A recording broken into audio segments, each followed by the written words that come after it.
अब देखते हैं अल्लाह ताला ने यहाँ पर क्या फरमाया। हिस्सा दोम है, अलम नजअलिल अर्द मिहादा, क्या हमने तुम्हारे लिए ज़मीन को बिछौना नहीं बना दिया। Have we not made the earth for resting place, तुम्हारे लिए ज़मीन को बिछौना आराम से आरामदेह जगह नहीं बना ली तुम्हारे लिए।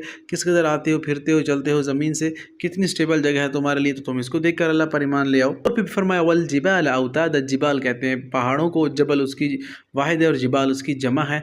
औताद वतद कहते हैं मेख को, the mountain as a pegs यानी कील जो है जिस तरह गाड़े जाते हैं। तो अल्लाह ने फरमाया हमने तुम्हारे लिए पहाड़ों को ज़मीन के अंदर नहीं गाड़ दिया, कैसे गड़े होते हैं। और इंसानों की तख्लीक की तरफ अल्लाह ताला ने बढ़ते हुए फरमाया व खलक़नाकुम अज़वाजा, और हमने तुम्हें ज़ौज यानी जोड़े जोड़े पैदा किया। वजअलना नौमकुम सुबाता, and we made your sleep for rest, और हमने तुम्हारे लिए नींद को आराम और सुकून का ज़रिया बना दिया। जब रात आती है तुम किस कदर आराम से सो जाते हो, ठंडी और मीठी नींद लेते हो। और फिर आगे फरमाया वजअलना लैला लिबासा, और हमने बनाया एंड वी मेड लैला, रात को लिबासा एज अ कवरिंग, कवर कर देती है। रात आती है सारी चीज़ों को अंदर छुपा देती है और तुम भी आराम से मीठी नींद लेकर सो जाते हो। तो ये भी अल्लाह ताला की कुदरत का मज़हर है।